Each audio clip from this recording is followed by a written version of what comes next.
Hi అండి, welcome to YouTube channel Ravijay worlds. Bigg Boss season already చూస్తున్నారుగా. 24/7 అయినా మనం హాట్‌స్టార్ యాప్లో కూడా 24/7 24 అవర్స్ లైవ్లో మనకు వస్తుంది. అసలు రాత్రి గుస్సులో గొడవలు ఏంటంటే బిగ్ బాస్ సీజన్ 8లో అసలు ఇంట్రెస్ట్ ఉంది కానీ లిమిట్గా బాగున్నాయి. బట్ అన్ని గొడవలు అసలు బిగ్ బాస్ సీజన్ 8లో చెప్తే కదండి, చాలా ఇంట్రెస్టింగ్ ఉంటాయి. ఇంకా రాను ఇంకా చాలా ఇంట్రెస్టింగ్ ఒక్కొక్కరు విషయాలు బయటపడతాయి కదా. ఒక్కొక్కరు కంటెస్టెంట్స్ని సీక్రెట్స్ అంతమందితో ఒకే హౌస్లో ఒకరి మీద తెలియని ఫేస్తో ఇంటరాక్ట్ కావాలని అంటే కూడా జరుగుతూనే ఉంటాయి. సో నేను కూడా మనకి ఎంటర్టైన్మెంట్ కావాలి కదండి. సో ఫైనల్గా ఎంటర్టైన్మెంట్ ఇస్తే సరిపోతుంది. సో అయితే నవీన్ అతను చాలా పార్షాలిటీ ఎక్కువ ఉంటాను, అంటే ఎక్కువ గ్రూప్రిజం బాగా ఎక్కువ చేస్తున్నాడు.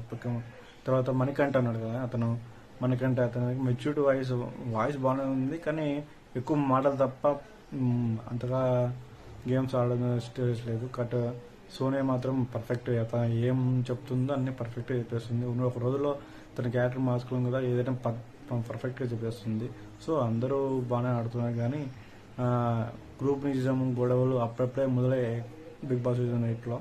సో ఇంకా మామూలుగా ఏదైనా మీకు తెలిసిందే, ఇంకా ప్రతి ఒక్కటి జరుగుతూనే ఉంటాయి. సో మనకి ఎంటర్టైన్మెంట్ కావాలి కంపల్సరీగా ఫైనల్గా. సో అందరు ఒక్కొక్కరు గొడవలు మొదలవుతున్నాయి, అందరూ ఫైటింగ్ చేసుకోవడం, అలసుకోవడాలు. సో అందరూ బాగా అప్పుడే బిగ్ బాస్ సీజన్ 8 ఎంటర్టైన్మెంట్గా స్టార్ట్ అవుతుంది. సో ఐ థింక్ అజయ్ గారు కూడా సూపర్ చేస్తున్నారు. అసలు ఉన్నట్టు పాయింట్ ఆఫ్ వ్యూలో మాట్లాడుతున్నారు ఎక్సలెంట్గా అజయ్ గారు. తర్వాత ఐ థింక్ యాష్మి కూడా బాగా ఆడుతుంది. తర్వాత నవీన్ అతను అయితే ఎక్కువ పార్షాలిటీ, నేనే పెద్ద అనుకునే విధంగా గ్రూప్ ఈజ్ ఎక్కువ పోషిస్తున్నాడు తప్ప మిగతా అందరూ బాగా ఆడుతున్నారు. మనకంటే అయితే మాటలు తప్ప చేసేట్టుగా కనబడుతుంది. So let's see what Bigg Boss season 8లో. సో మనకు ఫైనల్ ఏం కావాలంటే ఎంటర్టైన్మెంట్ కావాలా. సో మనకు 100% ఎంటర్టైన్మెంట్ వస్తుందని ఆశిస్తున్నాము.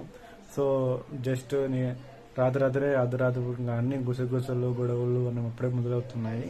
సో లెట్స్ చూసాం. ఈరోజు ఈ నైట్కి మళ్ళీ షో వస్తుంది కదా, మనకు 8 or 9 o'clock ఎలా ఉంటుందో చూసి మన ఫర్దర్ రివ్యూలో మనం డిస్కస్ చేస్తాం. Thank you for watching my video.